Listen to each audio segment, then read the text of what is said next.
Hello everyone, welcome back my channel. Mirror, mirror on the wall, will woke Snow White cause Disney's fall?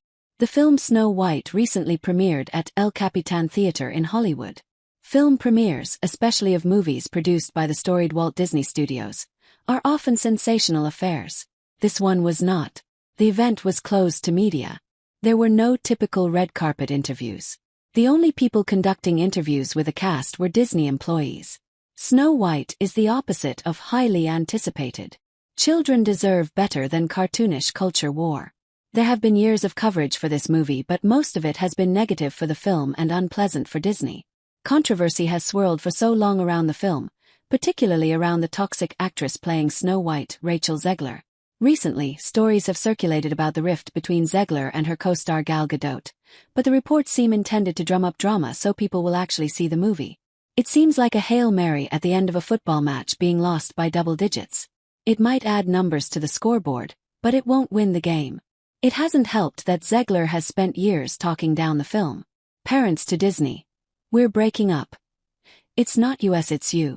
She told Variety in 2022 that the original version of Snow White had a big focus on her love story with a guy who literally stalks her. Weird. So we didn't do that this time. I was scared of the original version. I think I watched it once and never picked it up again. She was scared of Snow White, the story of the character she's playing. That should have been a sign to Disney that she would be an ongoing problem.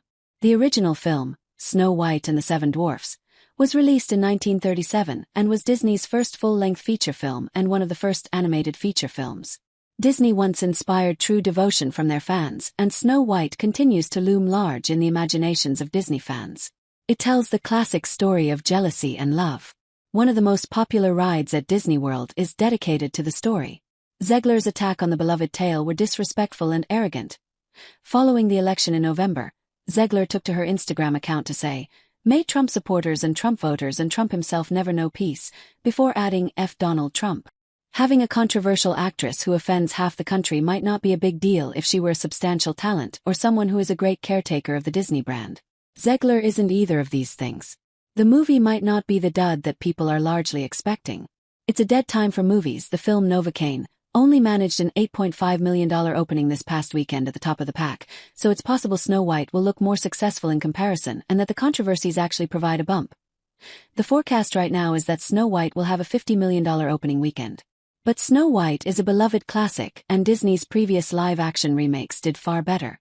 In 2019, Disney released new versions of Lion King and Aladdin, which opened at $191.8 million and $91.5 million, respectively.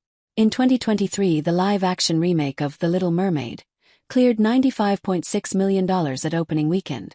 Disney might see the $50 million number as a win, but the road there has been long and difficult, and Disney needs to decide whether it wants to continue on this path to doom. It hasn't helped that Disney, the company, has had so many missteps in the last few years. From adding content warnings to old films to getting rid of terms like ladies and gentlemen at their parks, Disney was swallowed whole by the leftist woke moment. With Donald Trump's election, the country is in a new phase, moving away from the woke years of the Joe Biden administration and toward a more patriotic, optimistic future. Disney was once exactly this type of company that would be soaring at a time like this. Can be that company again. Disney has to leave behind the fear that wokeness has caused for their business. No longer should they accept their leading actresses talking down their brand nor making vicious political comments while promoting their movie. Disney can return to a culture of creating family content without subliminal woke messaging and start to rebuild the trust they've lost with Americans. We want to love Disney again. We want to watch the movies and visit the parks.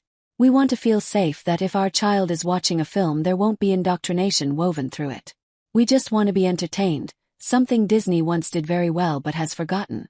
Disney needs to show families that they've learned from their mistakes. Their bottom line is evidence of those errors. If they correct them, they can flourish again. If they don't, Snow White won't be the last movie for which they'll need to make excuses on opening weekend.